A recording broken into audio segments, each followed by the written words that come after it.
Hello students, कल हम muscular system के बारे में पढ़ रहे थे।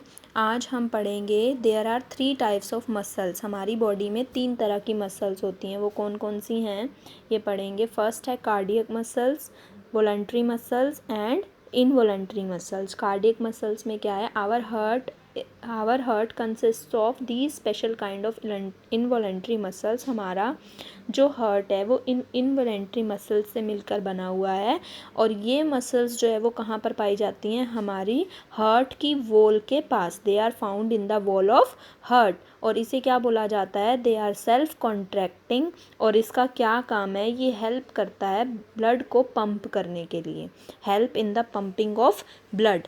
और नेक्स्ट है हमारा वॉलंटरी मसल्स। वॉलंटरी मसल्स क्या है, these muscles are under human control. जो इस तरह की वॉलंटरी मसल्स है वो हमारे ह्यूमन जो हैं वो हमारे, ये वाली मसल्स जो हैं वो हमारे कंट्रोल में है। हम इसे कंट्रोल कर सकते हैं। आप कैसे, the action of these muscles are controlled by individual will. जैसे कि हमारी हैंड की मसल्स हैं, ये हमारे ऊपर है, हम इसे मूव कर सकते हैं, ये हमारे कंट्रोल में है। हमारी फीट, हमारी नेक, इन सब की मसल्स जो हैं वो हमारे कंट्रोल में है। जो मसल्स हमारे कंट्रोल में होती हैं वो तो क्या है, voluntary muscles.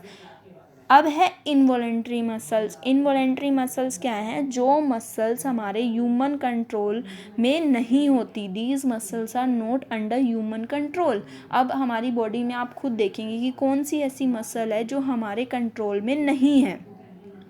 The action of these muscles are not controlled by individual will, जिसे हम कंट्रोल नहीं कर सकते। हम अपनी आइज़ की मसल्स को कंट्रोल नहीं कर सकते, हम अपनी लंग्स की मसल्स को कंट्रोल नहीं कर सकते, स्टमक की मसल्स को कंट्रोल नहीं कर सकते।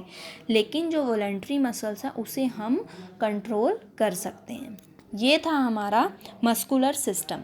हम अब 2 सिस्टम के बारे में पढ़ चुके हैं, एक तो सर्कुलेटरी सिस्टम और मस्कुलर सिस्टम। नेक्स्ट टॉपिक है हमारा रेस्पिरेटरी सिस्टम। रेस्पिरेटरी यानी हम कैसे ब्रीथ करते हैं, क्या प्रोसेस है इसका, कैसे सांस लेते हैं, उस सारे प्रोसेस का, उस सबको रेस्पिरेटरी सिस्टम बोलते हैं। और इस रेस्पिरेटरी सिस्टम के बारे में हम पढ़ेंगे कि क्या है। This system includes the organ use by the process of respiration. अब इस सिस्टम में वो ऑर्गन इंक्लूड होंगे जो हमारे रेस्पिरेशन के प्रोसेस में यूज़ होते हैं।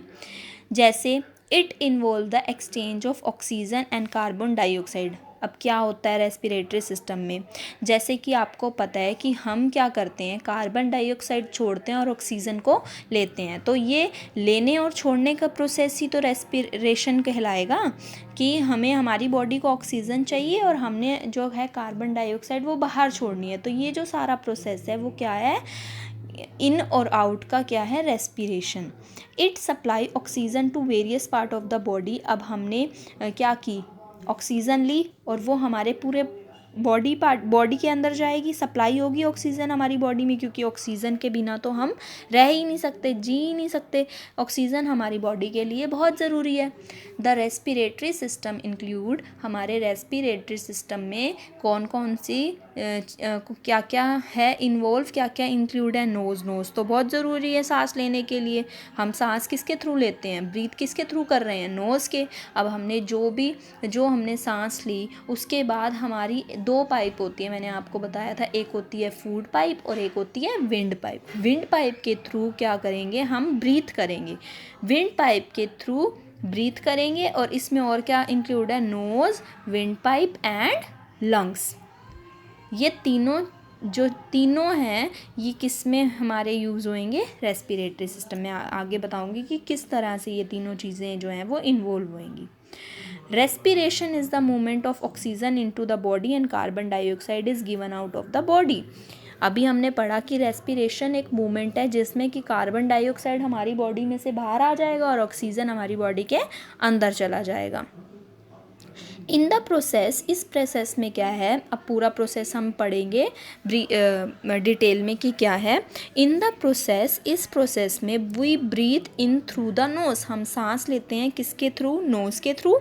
फिर क्या है, this air goes to the lungs through the wind pipe. और ये जो एयर जो हम सांस ले रहे हैं वो एयर क्या होएगी, विंड पाइप के थ्रू हमारे लंग्स में जाएगी। Thus wind pipe is the mode of transport here, इसीलिए यहाँ पर विंड पाइप को क्या कहा गया है, ट्रांसपोर्ट, क्योंकि ये क्या कर रही है, हमारे लंग्स तक वो एयर को पहुँचा रही है, ट्रांसपोर्ट का काम कर रही है। Then nose first clear the air taken in, पहले तो नोज़ क्या काम करेगी, उसको एयर को क्लियर करेगी अंदर जाने से पहले। Then transfer it to the wind pipe, उसके बाद उस एयर को कहाँ ट्रांसफ़र करेगी, विंड पाइप में। Wind pipe is divided into two part, अब क्या है, विंड पाइप जो है वो दो पार्ट्स में डिवाइड है। कैसे, each part of the wind pipe attach to each of lungs, दो लंग्स हैं हमारी बॉडी में, ये देखो, एक राइट साइड में और एक लेफ्ट साइड में, दो लंग्स हैं, और ये हमारी विंड पाइप है वो दो पार्ट्स में डिवाइड है, एक इस वाले लंग्स की तरफ जा रही है और एक लेफ्ट वाले लंग्स की तरफ जा रही है, ठीक है। Each in the lungs the exchange of gases take place, यहाँ पर क्या हो रहा है, गैसेस जो हैं वो एक्सचेंज हो रही हैं। The oxygen we breathe in, हम ऑक्सीजन को ले रहे हैं, और in burns the food we eat and release energy, और हमारी बॉडी को क्या मिल रही है उससे, एनर्जी। ये आपका सारा आपको डायग्राम दिया हुआ है, आप इसको अच्छे से पढ़ेंगे कि left lung, right lung, nose क्या है, नसल कैविटी, ये सारा आपको एक बार बनाकर भी देखना है, ड्रॉ कर देखना है, ठीक है। ये तो था हमारा रेस्पिरेटरी सिस्टम। कल हम पढ़ेंगे डाइजेस्टिव सिस्टम के बारे में। आपको ये अच्छे से पढ़ना है टाइप्स ऑफ मसल्स के बारे में और रेस्पिरेटरी सिस्टम के बारे में।